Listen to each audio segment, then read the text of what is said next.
श्रीमन्नारायण नारायण नारायण श्रीमन्नारायण नारायण नारायण श्रीमन्नारायण नारायण नारायण श्रीमन्नारायण नारायण नारायण श्रीमन्नारायण नारायण नारायण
श्रीमन्नारायण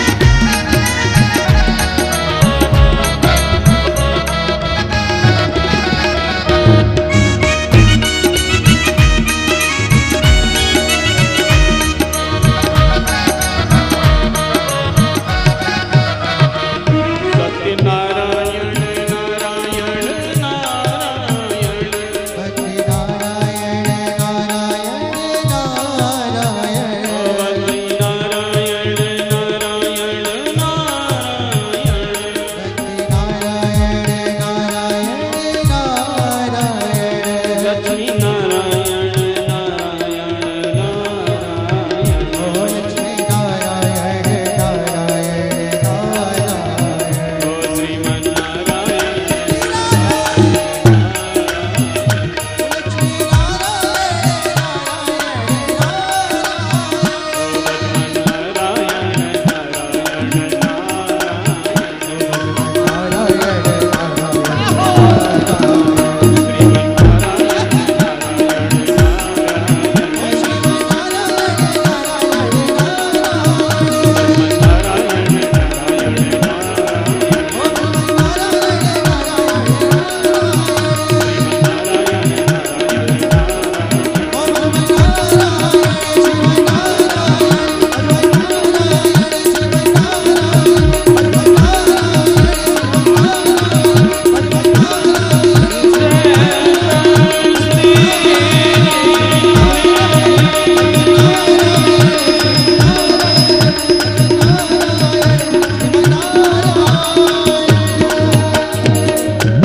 जय जय श्री राधे श्याम। नारद की वीणा बजाते बजाते बंधु वृंदावन में पधारे। कहां? सभी जगह घूमने के बाद अंत में वृंदावन। जैसे ही वृंदावन में पधारे बंधु, वहां उन्होंने अद्भुत दृश्य देखा। वहां सभी लोग, न कोई ज्ञानी है, न तपस्वी है, न समाधिस्थ है, सब जितने भी थे सबको एक ही रंग में रंगा पाया। और वो रंग राधा रानी की भक्ति का, भगवान बिहारी जी का। सबको राधे राधे बोलते देखा। जय जय श्री। वृंदावन में आकर के नारद जी आनंद में डूब गए। जो त्रसित होकर के आए कलयुग के प्रभाव से, वृंदावन में आके देखा तो वृंदावन में एक भी व्यक्ति कलयुग से प्रभावित नहीं, सब भगवान की भक्ति। बिहारी जी का दर्शन किया। दर्शन करने के बाद मन में आया, चलो यमुना पर जाकर के थोड़ा यमुना का पान भी पी। क्योंकि संत लोग कहते हैं कि रमण रे तिलोट्यो नहीं और पिया न जमुना पान। रे नर तू जान्यो नहीं या ब्रज को तत्व महान। ब्रज में जाकर के अगर यमुना का पान नहीं किया, उस ब्रज रज को माथे से नहीं लगाया, ब्रज की रमण रेती में लोट नहीं लगाई, तो तुमने ब्रज को जाना ही नहीं। सोचा बिहारी जी के दर्शन हो गए, चलो अब यमुना पर यमुना पान कर लो। आई नारद यमुना के किनारे और यमुना पान करके लौट ही रहे थे, तभी एक दाईं तरफ इन्होंने दृश्य देखा। एक युवती स्त्री बैठी हुई है, 10 स्त्रियां उस स्त्री की हवा कर रही हैं। और मजे की बात देखो, वो जो बैठी हुई है वो युवान है और जो हवा कर रही है वो बूढ़ी है। और न केवल वो हवा करने वाली बूढ़ी मां ही सेवा में लगी है, 2 बुड्ढे हैं जो एक पैर पे सिर रख करके, एक बुड्ढा सो रहा है, दूसरे पैर पे सिर रख के दूसरा बुड्ढा सो रहा है। युवती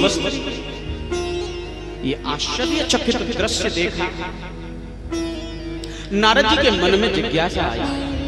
भैया देखने में तो ये आता है कि बूढ़ी स्त्री की युवान स्त्री से, यहाँ तो उल्टा हो रहा है। देखे तो चले पास में, और जब पास जाने लगे फिर भाव आया, नहीं नहीं मैं संत हूँ और संतों को तो स्त्रियों से दूर ही रहना चाहिए। तो नारद जी लौटने लगे। जब लौटने लगे तो उस युवती स्त्री ने आवाज लगाई, संबोधन किया, भो साधु क्षणं तिष्ठ, भो साधु क्षणं तिष्ठ, मच्चिन्तामपि नाशय, दर्शनं तव लोकस्य सर्वथा अघहर परम्। गौर से सुनिएगा, बड़े समझने की बात है। भो साधु क्षणं तिष्ठ, हे साधु हे महात्मन क्षणं तिष्ठ, एक क्षण के लिए रुको, तिष्ठ रुक जा, मत चिंता मत विनाशय, मत मेरी चिंता को दूर करिए। क्यों? क्योंकि दर्शनम तब माने आपके, दर्शनम माने दर्शन, लोकस्य इस संसार के, सर्वथा अघहर, अघ माने पाप, संत हो और आप जैसे संत के दर्शन करने से अघहर परम, अघ माने पाप, तुम जैसे संत के दर्शन करने मात्र से पाप नष्ट हो जाता। तो थोड़ा रुको, मेरी भी चिंता दूर कर दो महात्मा। अच्छा जरा समझने की बात है, सर्वथा अघहर परम किससे कह रही है? नारद जी से। तब दर्शनम लोकस्य, तुम्हारे दर्शन से, यानी नारद जैसे संत के दर्शन करने से पाप नष्ट हो जाते हैं। ये भागवत का श्लोक कह रहा है। और आपके ज्ञानार्थ बता दूं, दुनिया में अगर किसी भी व्यक्ति को अपने पाप विनष्ट करने हो तो केवल दुनिया में 3 साधन हैं जिनसे पाप नष्ट होते हैं। समझना, 3 साधन ऐसे हैं जिनसे हमारे जाने अनजाने में किए हुए पाप नष्ट हो सकते हैं। कोई चौथा साधन दुनिया में है नहीं। पाप विनष्ट करने का एक सूत्र मैं तुम्हें दे जाता हूं। 3 काम करना, पाप अगर गलती से हो गए, भूल से हो गए तो नष्ट हो जाएंगे। वो 3 काम है। पहला, संत के दर्शन, किसी सच्चे संत के दर्शन हो जाए तो पाप नष्ट हो जाए।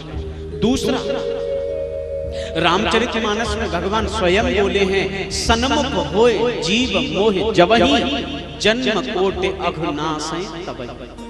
सन्मुख भगवान के शरण में जो कोई हो जाए, भगवान के आश्रित हो जाए, भगवान को समर्पण जो कर दे, भगवान कहते हैं उस व्यक्ति का मैं जन्म जन्मांतर का पाप तत्क्षण नाश कर दे। तो भगवान के शरण जाने में पाप नष्ट हो जाते। गीता में भी भगवान ने कहा है, सर्वधर्मान परित्यज्य मामेकं शरणं व्रज, केवल तुम मेरी शरण में आ जा, मोक्षस्यामि मा शुचः, मैं गारंटी देता हूं तेरा सभी पापों से विमुक्त करके तुझे मोक्ष दे दूंगा, ये गारंटी देता हूं। तो केवल मेरी शरण में आ जा। परमात्मा की शरण में बस चला जाए कोई, पाप नष्ट हो जाए। संत के दर्शन हो जाए, किसी सच्चे संत के दर्शन हो गए, पाप क्षण नष्ट हो जाए। तीसरा उपाय है नाम संकीर्तनम यस्य सर्व पाप प्रणाशनम। भगवान का नाम ले लो, तत्क्षण पाप नष्ट हो जाता है। कलयुग केवल नाम आधारा, सुमिर सुमिर नर तनय। मानस के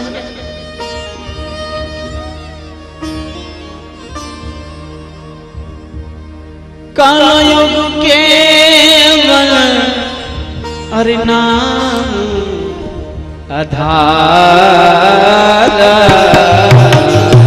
कलयुग केवल नाम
दुनिया में 3 साधन ही जो भगवान के माध्यम से प्राप्त हैं पाप विनष्ट करने के।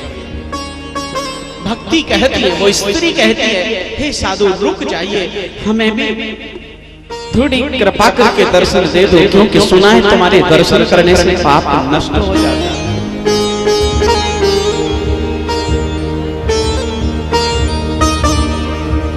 प्रभु रुक रुक एक क्षण के लिए। नारद जी रुक गए। कहो देवी तुम हो कौन और क्यों रोक रही हो मुझे, और ये तो बताओ तुम्हारी चिंता क्या है। पहले चिंता तो बताओ, तभी तो दूर करूंगा। कह दो प्रेम से, कह दो प्रेम से। अरे माताओं बहनों राधे राधे तो बोल दिया करो। कह दो प्रेम से, जरा जोर से बोलो, आलस से छोड़ो। एक बार और बोलना पड़ेगा प्यारे, जय जय श्री राधेश्याम। कौन हो देवी, तुम्हारी चिंता क्या है, मैं दूर करूंगा। वो देवी परिचय देने लगी। अहम भक्ति रीति ख्याता इमौ में तनयौ मतौ ज्ञान वैराग्य नामान काल योगे न जर्जरो। महाराज ये मैं भक्ति हूँ, उत्पन्ने द्रविणे साहम वृद्धि कर्नाटके गता क्वचित क्वचित महाराष्ट्रे गुर्जरे जीर्ण काम। आदि आदि परिचय ने अपना, मैं कहाँ उत्पन्न हुई, कैसे क्या। लेकिन महाराज कलयुग के प्रभाव के कारण मैं वृंदावन में आई, यहाँ मैं जवान हो गई, मेरे बच्चे ज्ञान वैराग्य बूढ़े हो गए। कृपा करके मेरी इस चिंता को दूर करो कि मैं मेरे बच्चे जवान हो जाएं, चाहे मैं बूढ़ी हो जाऊं, कोई बात नहीं। नारद जी बोले ये क्या चिंता, छोटी सी चिंता के लिए इतनी दुखी हो रही हो। ये तो मेरे बाएं हाथ का काम है, जो ज्ञान वैराग्य सो रहे हैं ना तुम्हारे, मैं जगाऊंगा ज्ञान वैराग्य।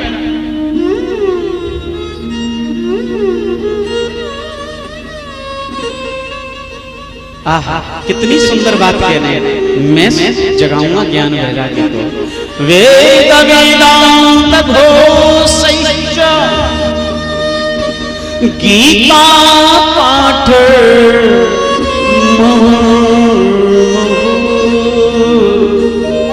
गीता पाठ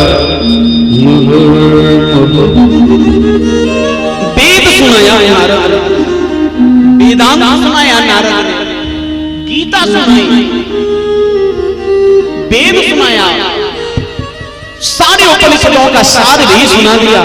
लेकिन ज्ञान वैराग्य जो सो रहे थे ना, वो जागा और थोड़ी सी जमाई ली और फिर से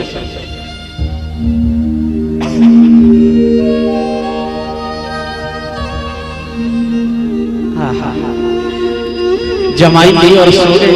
नारद जी चिंता में पड़ गए। वेद सुनाया, वेदांत सुनाया, गीता सुनाई, सब कुछ तो सुना दिया, ये ज्ञान वैराग्य जागा ही नहीं, फिर सो गए।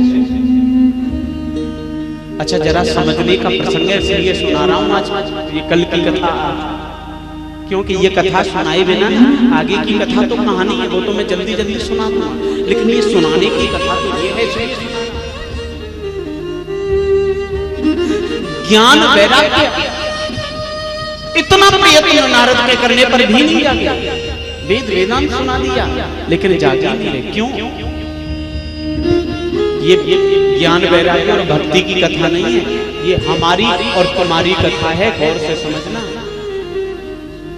ये कथा केवल दृष्टांत मात्र है, सिद्धांत यह है कि हमारी तुम्हारी कथा है, हमारे अंदर भी ज्ञान वैराग्य है, लेकिन सोए हुए। ज्ञान वैराग्य सो रहे हैं, उन्हें जगाना भर है, समझने के लिए। हम ज्ञान की बात करने के बावजूद भी ज्ञान का आचरण नहीं करते, क्यों? क्योंकि ज्ञान वैराग्य जो हमारा है ना, वो सोया हुआ है। अज्ञानेन आवृतं ज्ञानं तेन मुह्यन्ते जनतः। गीता का सातवां अध्याय वो कहता है, अज्ञान से ढका हुआ ज्ञान है ना हमारा। गीता और वेद सुनाने पर भी ज्ञान लोगों का क्यों नहीं जाग रहा? आज आपको ही भागवत की कथा सुनाई जा रही है, हमारे साथ के भी लोग कथा सुन रहे हैं, साउंड वाला भैया भी सुन रहा है, हमारे ये वीडियो वाले भी सब सुन रहे हैं, लेकिन ज्ञान की बात सुनने के बाद भी आचरण में क्यों नहीं आ रहे? क्यों नहीं वैराग्य हो रहा? क्यों नहीं भक्ति जाग रही? क्यों नहीं हमारा ज्ञान जाग रहा? क्यों? क्योंकि हमने अपने ज्ञान को जगाने का प्रयत्न किया ही नहीं, हमने ज्ञान को ढांक रखा है, ढक रखा है। किससे? अज्ञान से। इसलिए जागा हुआ, एक बात बता दो, ज्ञान वैराग्य इसलिए नहीं जगे क्योंकि वो जगे हुए ही थे। कोई सो रहा हो व्यक्ति, जरा ध्यान से सुनना, सो रहा हो तो उसको जगाया जा सकता है, लेकिन जो जागा हुआ है और सोने का नाटक करके पड़ा उसको जगाना बहुत मुश्किल है। हम लोग ऐसे ही नाटक करके पड़े हुए, जानते सब हैं। क्या जानते हैं? ये सब जितने लोग बैठे हो ना, सब मैं तुम ये सब जानते हैं कि जिस दिन आए थे खाली हाथ आए थे, जिस दिन जाएंगे खाली हाथ ही जाएंगे। ये सब जानते हैं कि नहीं? बताओ। ये माताएं बहनें जानती हो ना, जिस दिन आए थे खाली हाथ आए थे, जाएंगे उस दिन भी खाली हाथ जाएंगे। लेकिन फिर भी पैसे को मरे जा रहे हैं। मैं ये नहीं कहता पैसा मत कमाओ, कमाओ, लेकिन अनर्थ से तो मत कमाओ, कम से कम पाप कर्म करके तो मत कमाओ, अन्याय से तो मत कमाओ। कमाओ जरूरी है, लेकिन ये जानते हुए कि सब यहीं पड़ा रह जाएगा और हम जो कमा रहे हैं हम नहीं भोगेंगे, हमारे बाद हमारी संतान मौज करेगी उस पर, फिर भी ये जान करके खुशी नहीं। अब बताओ ज्ञान कहां से समझ में आया? बात वही है, जो सोया हुआ है उसको जगाया जा सकता है, और जो जागा हुआ है जाग करके भी सोने का नाटक किया हुआ, तो फिर कैसे? ये सब जानते हैं कि ये मानव का शरीर भगवान के भजन के लिए, बिना भजन के ये जीवन बेकार।